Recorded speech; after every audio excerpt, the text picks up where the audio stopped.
The rain poured down in relentless, heavy sheets, washing over the sleek black paint of the multi-million-dollar helicopter hovering over the concrete parking lot. The thunderous roar of its blades shook the glass windows of the grand banquet hall, shattering the laughter inside.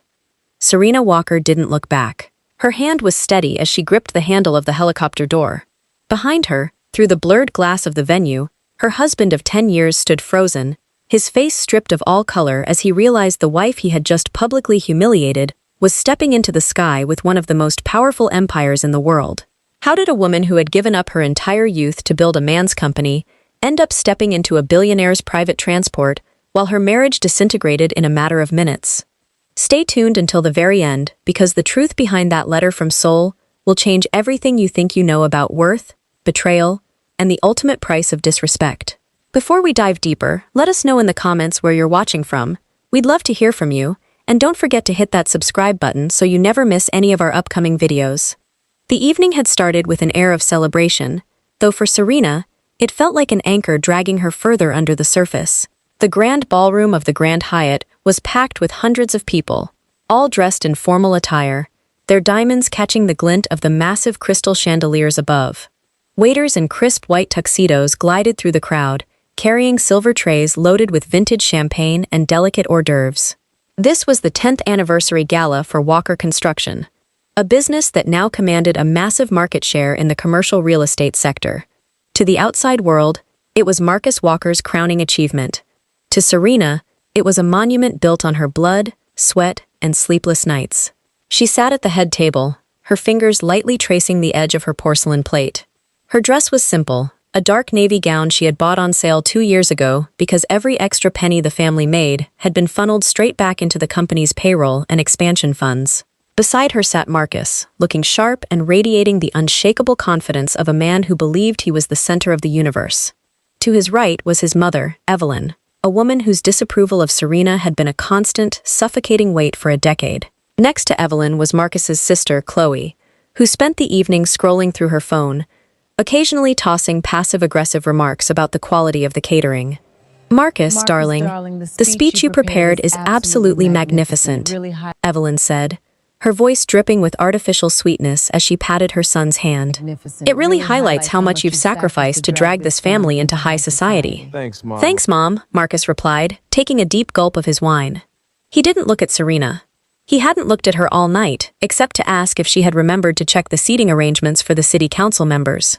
A man has to do what a man has to do to build a legacy.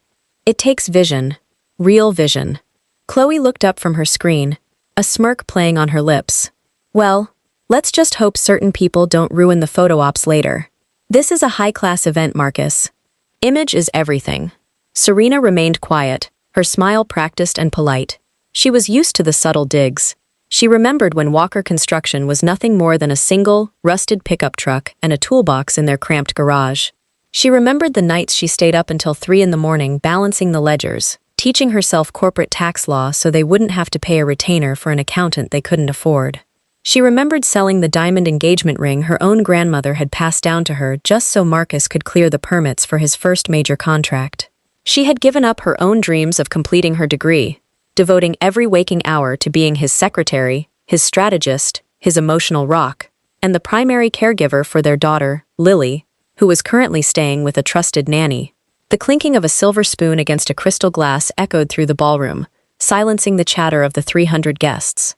Marcus stood up, adjusting his silk tie, a brilliant smile plastering his face as he walked toward the podium. The crowd erupted into applause. He raised his hands, basking in the adoration, waiting for the claps to die down before he adjusted the microphone. Thank you, everyone, Marcus began, his voice booming with charisma through the high-end sound system. 10 years ago, Walker Construction was just a dream. Today we stand as a titan of industry. People ask me all the time, Marcus, what's the secret to your success? And I always tell them the same thing. It takes relentless ambition, a sharp mind, and the willingness to cut out anything that slows you down. The crowd chuckled warmly. Marcus turned his gaze back toward the head table, locking eyes with Serena. Serena felt a sudden, cold prickle of apprehension in her chest. But tonight, I want to take a moment to recognize someone very special, Marcus continued, his smile widening into a smirk that Serena knew all too well. It was the smirk he wore when he felt completely untouchable. Let's all thank Serena. She's been there since day one. She's the mother of my child. She kept the office clean when we couldn't hire a janitor, and she never questioned a single decision I made. She's proof that loyalty doesn't require talent. The words hung in the air for a fraction of a second, heavy and toxic. Then, a sharp laugh broke from Evelyn's mouth. Within moments, the entire room exploded into a roar of laughter. The city councilmen laughed, the investors laughed, the project managers, men whom Serena had personally handed their first paychecks when the company account was practically empty, laughed along with their boss. To them, it was a witty, self-deprecating joke from a powerful billionaire CEO. To Serena, it was the final, devastating tearing of a veil. She sat perfectly still. The sound of the laughter amplified in her ears, turning into a deafening, chaotic ringing. She looked at Marcus. He was looking right at her, raising his champagne glass in a mock toast, fully expecting her to blush, lower her head, smile, and play the part of the compliant, simple-minded wife who was just happy to be in the room. He expected her to accept the humiliation because he believed she had nowhere else to go, no identity outside of him, and no resources of her own. Evelyn leaned over, whispering loudly enough for the surrounding tables to hear. Well, it's the truth, dear. Don't be sensitive. You've had a very comfortable life thanks to my son. Serena didn't blink. She didn't flush with anger, nor did tears well up in her eyes. A strange, profound stillness washed over her. It was the calm that comes after a violent storm has completely cleared the air. The realization struck her with absolute clarity. She had spent 10 years building a pedestal for a man who used it only to stomp on her dignity.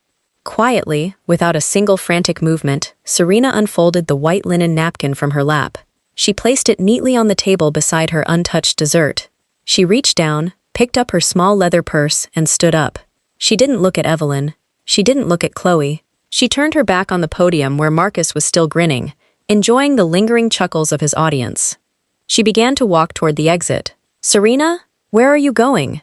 Evelyn hissed under her breath, her face twisting in sudden embarrassment as people at the neighboring tables noticed the movement. Sit back down, you're making a scene.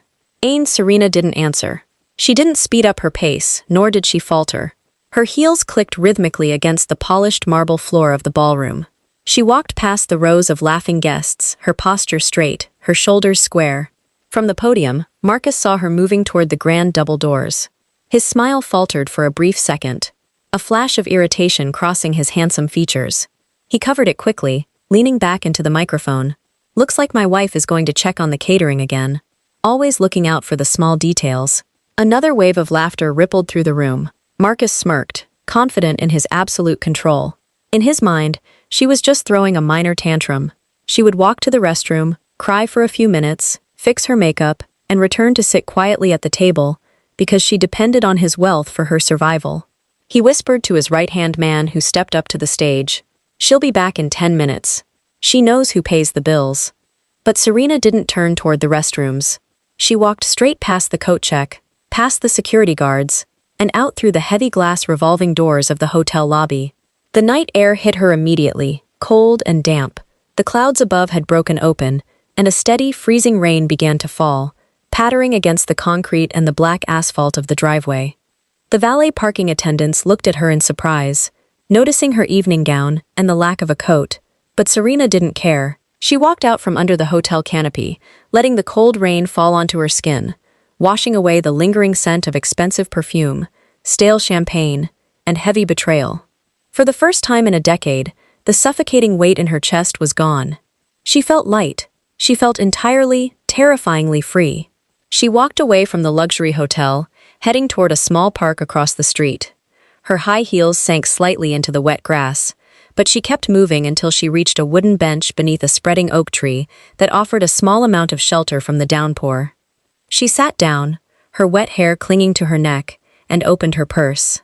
What Marcus, Evelyn, and everyone inside that glittering ballroom didn't know was that Serena hadn't been completely empty-handed. 3 days ago, an express courier package had arrived at her house while Marcus was at the office. It wasn't a bill, a legal notice, or a piece of junk mail. It was a thick, textured envelope made of heavy, cream-colored paper, postmarked from the upscale district of Gangnam in Seoul, South Korea. Inside that envelope was a single card, embossed with a silver emblem of a soaring crane, and a letter. The letter belonged to a past Serena had almost entirely buried under the demands of her marriage. 10 years ago, long before she had ever met Marcus, Serena had been an exchange student in Seoul, studying international relations. She had been young, full of hope, and eager to see the world. One rainy evening, very much like this one, she had been walking near Han River when she witnessed a horrific car accident. A sleek sports car had veered off the road, smashing into a concrete barrier before overturning. Without a second thought, Serena had rushed down the slippery embankment. The driver was trapped inside, unconscious, bleeding heavily from a severe laceration on his arm, and the car's engine was smoking ominously. With strength she didn't know she possessed, she had dragged the young man out of the shattered window, pulling him to safety just minutes before the vehicle caught fire. At the hospital, she discovered the young man required an immediate blood transfusion of a rare blood type, O negative. It happened to be her own. Without hesitation, she donated blood. She stayed by his bedside for 36 hours straight, keeping vigil because his family lived in another city and couldn't be reached immediately. She had even paid his initial emergency medical admission fees out of her own meager scholarship funds, leaving herself practically penniless for the rest of the month. The young man's name was Min Jun Han. He had been a quiet, deeply intense student, full of gratitude but still incredibly weak when Serena's study abroad program abruptly ended due to an emergency family situation back home in the United States. She had to leave the country overnight, leaving only a brief note at the nurse's station wishing him well. She never expected to see him again, and as the years passed, the memory became a distant, bittersweet chapter of her youth, a time when she was brave, independent, and full of purpose. She didn't know that Min Jun Han wasn't just any regular student. He was the sole heir to the Han Group, one of the largest, most powerful conglomerates in East Asia, and he had spent the last 10 years desperately trying to track down the American woman who had saved his life, donated her blood, and vanished like a ghost. 3 days ago, his private investigators had finally located her. Serena pulled the card from her purse. The rain had dampened the edges, but the silver ink remained completely intact. The letter had contained only one simple sentence, written in elegant, precise English script. If you ever need a door to open, call this number. The debt of life is never forgotten. Serena had originally hidden the card in the bottom of her jewelry box. She had told herself she was a married woman, a mother, someone with a stable life. She didn't need a billionaire's charity. She didn't want to complicate her world. She had planned to never call it, until 20 minutes ago, until her husband stood in front of 300 people and told the world that she was nothing more than a talentless, convenient piece of property. Her fingers trembled slightly from the cold as she pulled out her phone. She looked back across the street at the glowing windows of the hotel ballroom. She could still see the silhouettes of people dancing, laughing, drinking to Marcus's success. She looked down at the silver-embossed card, took a deep, steadying breath, and dialed the international number. The phone didn't even ring twice. It was answered immediately on the first click. "We have been waiting for your call, Miss Walker," a calm, highly professional female voice said in flawless English. There was no hesitation, no questioning. It was as if they had a dedicated line open just for her arrival. Serena's voice was barely a whisper against the sound of the rain. I need a door to open." "The chairman has already given the orders," the voice replied instantly, filled with absolute authority. "Look up, Ms. Walker.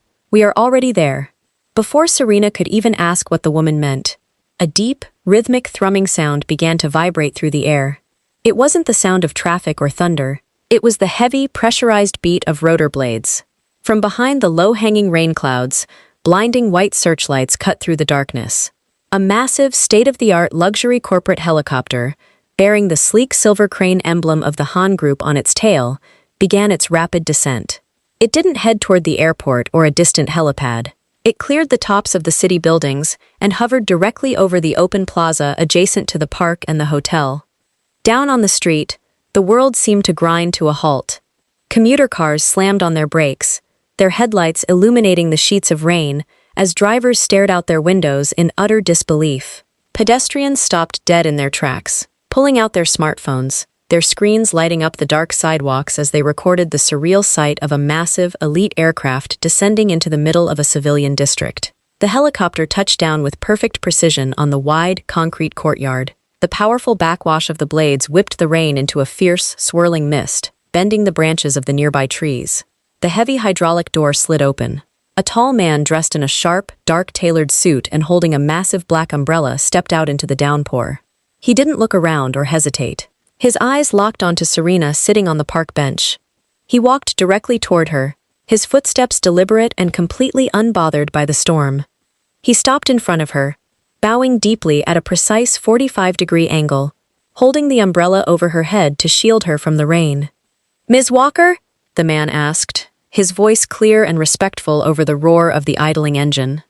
Serena nodded slowly, her heart pounding against her ribs, not out of fear, but out of sheer awe at the sheer scale of what was unfolding. "Yes, I'm Serena. The chairman sent us," the man said, extending a hand to help her up. "Your carriage is ready. Please, let us take you away from this place." Meanwhile, back inside the warmth of the Grand Hyatt ballroom, the elegant atmosphere had completely shattered. The jazz band had stopped playing mid-song. Guests were no longer looking at Marcus or listening to the corporate presentations. Someone near the massive floor-to-ceiling glass windows shouted, "My God, look outside. There's a military or corporate chopper landing right in the courtyard." Within seconds, a massive rush of guests moved toward the windows, pressing their faces against the glass. The city councilmen, the elite investors, Evelyn and Chloe, all crowded around, staring out into the night. Marcus chuckled loudly, trying to regain control of his event, though his brow furrowed with annoyance at the distraction. "All right, everyone, calm down. It's probably just some tech billionaire or a high-profile politician making an unannounced arrival. Let's focus back on the stage, please." "Marcus, look," Chloe whispered, her voice dropping all its sarcasm, replaced by pure, unadulterated shock. She pointed a trembling finger through the rain-streaked glass. "Look at the woman walking toward it." Marcus walked over to the window, a smug smirk still plastered on his face. "What are you talking about, Chloe? It's just—" His words caught in his throat. His breath hitched. Through the heavy downpour, illuminated by the blinding white searchlights of the helicopter, a lone woman was walking across the concrete plaza. She was being escorted by a security detail of 3 men in dark suits, one of whom was holding an umbrella carefully over her head as if she were royalty. It was Serena. She was wearing the exact same navy gown she had worn at his dinner table, the same gown his mother had mocked, the same wife he had claimed had no talent, no worth, and nowhere else to go. "What is she doing?" Evelyn gasped, her hands flying to her mouth, her aristocratic composure completely shattering. Is she getting into that aircraft? Who are those people?" Marcus's face turned from a flush of anger to a pasty, sickly white. He stared as the security guard handed Serena into the luxurious, leather-lined cabin of the helicopter. He saw her step inside without a single backward glance toward the hotel, toward the gala, or toward him. The door slid shut with a heavy, pressurized click. The helicopter's engines roared with renewed power, the searchlights flashing once across the face of the hotel windows, blinding Marcus for a split second, before the massive machine lifted off into the dark, rainy night sky, disappearing into the clouds within seconds. The ballroom fell into a dead, suffocating silence. Hundreds of eyes slowly turned away from the window and locked onto Marcus Walker. The powerful, arrogant CEO who had just spent the last 10 minutes bragging about his absolute dominance and ridiculing his wife was now standing alone by the glass, looking completely small, bewildered, and utterly humiliated. His smile didn't just vanish, it was completely erased. If you are hooked by Serena's incredible turning point and want to see how Marcus faces the ultimate consequences of his arrogance, make sure to drop a comment right now, hit that like button, and subscribe to the channel so you can follow every twist and turn of this journey. Your support keeps these powerful stories alive. The next morning, the storm had passed, leaving behind a crisp, clear sunlight that flooded the executive office of Walker Construction. But inside the room, the atmosphere was thick with panic. Marcus hadn't slept a single wink. His tuxedo jacket was thrown carelessly over a chair, his tie undone, his hair disheveled as he paced back and forth behind his massive mahogany desk. He had tried calling Serena 50 times throughout the night. Every single call went straight to a generic voicemail. He had sent frantic text messages ranging from angry demands to desperate apologies. None of them showed as read. The heavy oak door of his office burst open, and his chief legal counsel, Richard, rushed in, holding a stack of freshly printed financial documents and international press releases. Richard's face was slick with sweat. "Marcus, we have a massive problem," Richard stammered, dropping the papers onto the desk. "The entire industry is talking about what happened at the gala last night. The videos of your wife boarding that helicopter have gone completely viral on social media. It has over 10 million views already." "I don't care about a stupid viral video, Richard." Marcus slammed his fist onto the desk, his eyes bloodshot. "I want to know whose helicopter that was. Who the hell took my wife out of my city?" Richard swallowed hard, pointing at the silver emblem printed at the top of the press release. "It belongs to the Han Group, Marcus, the South Korean conglomerate, the multi-billion-dollar empire that controls shipping, technology, and international real estate." Marcus froze, his hand trembling slightly. "The Han Group? Why would a Korean billionaire empire give a damn about Serena? She's a housewife. She's never even left the country since we got married. It doesn't make any sense. Did she have an affair? Is she sleeping with him?" "It's not an affair, Marcus," Richard said quietly, checking his notes. "Our intelligence sources in Seoul just confirmed the background. 10 years ago, before she met you, Serena saved the life of Min Jun-han, the current chairman of the Han Group, during a major accident while she was studying abroad. She gave him her blood. She paid his medical bills. She vanished before he could reward her. He's been looking for her for a decade." Marcus sank slowly into his leather chair, the air completely leaving his lungs. "She saved a billionaire's life? And she never told me?" "Because she didn't care about the money, Marcus," Richard muttered, a hint of judgment slipping into his tone. "But apparently, she cared about her dignity. And that's not the worst part. Look at the press release issued by the Han Group just an hour ago." Marcus snatched the paper, his eyes scanning the bold, elegant text. Han Group announces the launch of the Global Housing Foundation, a $500 million international charitable initiative focused on building infrastructure, medical centers, and educational facilities for underprivileged communities worldwide. The chairman has appointed Ms. Serena Walker as the co-founder and executive managing partner of the foundation, granting her absolute executive authority over all global operations and fund allocations. Marcus's vision blurred. Partner? Not an employee? He made her a partner of a $500 million fund? "Yes," Richard said grimly. "And as her first official act, she has directed the foundation's legal and financial teams to review all domestic construction partnerships." Marcus. Walker Construction was currently bidding for the multi-million-dollar metro expansion project funded by Han Group's American subsidiary. "They just pulled our credentials. We are disqualified from the bidding process effective immediately." The phone on Marcus's desk began to ring violently. He answered it automatically, his voice hollow. "Walker." "Marcus, what the hell did you do?" It was the voice of his primary lead investor, a man who controlled 40% of his company's short-term credit lines. "I just saw the international news. Your wife is the head of the largest capital fund in the hemisphere, and she just blacklisted your firm. Every investor on the board is pulling out. If you don't fix your marriage by the end of the week, Walker Construction is going to file for bankruptcy." The line went dead. Marcus dropped the receiver, the loud dial tone echoing like a death knell in the silent office. 4 months passed, a period during which the power dynamics of the industry completely shifted. Serena didn't hide, nor did she run away into a life of idle luxury. She didn't spend the billionaire's money on yachts, designer clothes, or empty lavish parties.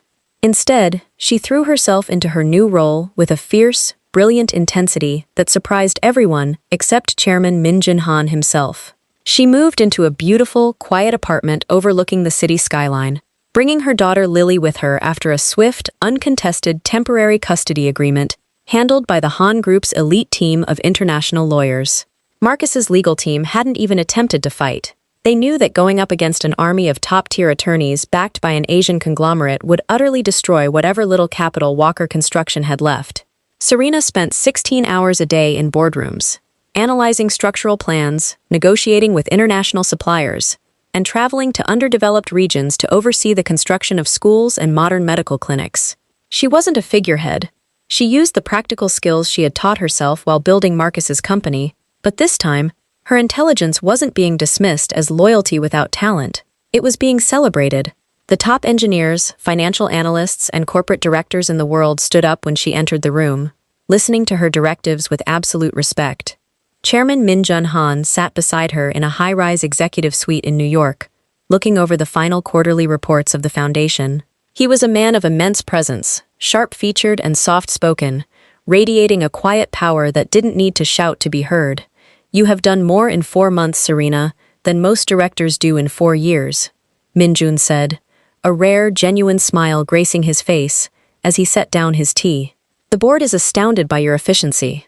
"I had a lot of practice building a business from scratch, Chairman," Serena replied, her voice calm, professional, and entirely stripped of the old exhaustion that used to define her. "The only difference is, here, the numbers actually represent lives changed, not just one man's ego." Min Jun looked at her closely, his expression turning serious. "Tonight is the global launch broadcast. It will be televised live across 30 countries. Every major news network will be watching. Are you ready for the world to see who you really are?" Serena stood up, walking over to the glass window, looking down at the bustling city below. She didn't feel the fear she would have felt a year ago. She felt a profound sense of purpose. "I've been ready for 10 years, Min Jun. I just didn't know it until I stepped off that table." That evening, the grand studio of the Global Broadcasting Network was a hive of frantic activity. High-definition cameras glided on massive cranes. Studio lights cast a brilliant glow over the modern stage, and the production crew counted down the seconds to the live international transmission. In a small, dim apartment across the city, Marcus Walker sat alone on a cheap sofa. The luxury house had been put up for sale to cover the mounting debts of his failing business. His mother Evelyn and sister Chloe were sitting at the kitchen counter, their faces tense, silent, and bitter. The constant bickering that used to dominate their household had been replaced by a heavy, desperate dread. They were watching the television screen. The red live light on the studio cameras flashed. "Good evening," the anchor's voice boomed from the speakers. "Tonight, we are broadcasting live from the global launch of the HouseRound Foundation, a groundbreaking $500 million initiative spearheaded by the Han Group. Joining us live in the studio is the chairman himself, Mr. Min Jun-han, and the co-founder and managing partner, who has taken the corporate world by storm, Miss Serena Walker." End quote. The camera panned to Serena. Marcus gasped, his hand gripping his glass so tightly the knuckles turned white. She looked breathtaking. She was wearing a stunning, tailored cream-colored suit that exuded power, elegance, and complete sophistication. Her hair was styled perfectly, her skin radiant, but it was her eyes that held Marcus paralyzed. There was no pain in them, no anger, no resentment. There was only the calm, unshakable confidence of a woman who knew exactly who she was and what she was worth. The veteran journalist turned to Serena, leaning forward with deep professional interest. "Ms. Walker, your rise to international prominence has been described as an absolute fairy tale. The story of a woman rescued from obscurity by a grateful billionaire. Thousands of viewers around the world are calling it a modern-day romance fantasy. Tell us, what was the exact moment your life truly changed? Was it the moment you received that letter from Seoul, or was it the moment you stepped into that private helicopter?" Millions of people watched their screens, waiting for her response. In his apartment, Marcus leaned forward, his heart hammering against his ribs, hoping, desperately praying for some sign that she still thought about him, some indication that her success was a reaction to what he had done. Serena smiled softly. It was a gentle, beautiful smile, completely devoid of malice. She looked directly into the lens of the camera, locking eyes with the millions of viewers watching at home, including the broken man sitting on the sofa. "The day my life changed wasn't the day I entered this building," Serena said, her voice resonant, clear, and perfectly steady. "And it wasn't the day that helicopter landed in the rain." She paused, letting the weight of her words settle across the global audience. "It was the day I finally walked away from a table where I wasn't respected." The studio was completely silent as she continued, her words carrying a profound, universal truth that resonated with anyone who had ever felt small, discarded, or unvalued.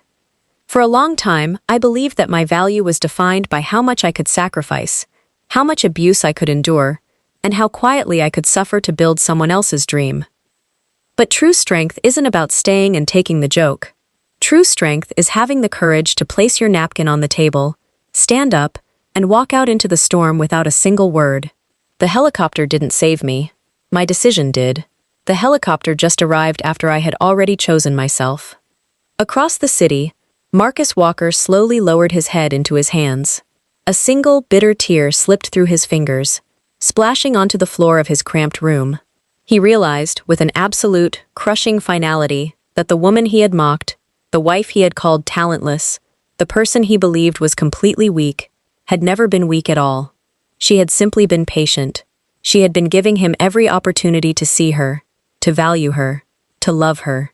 And he had thrown it all away for a moment of cheap laughter from an audience that didn't matter.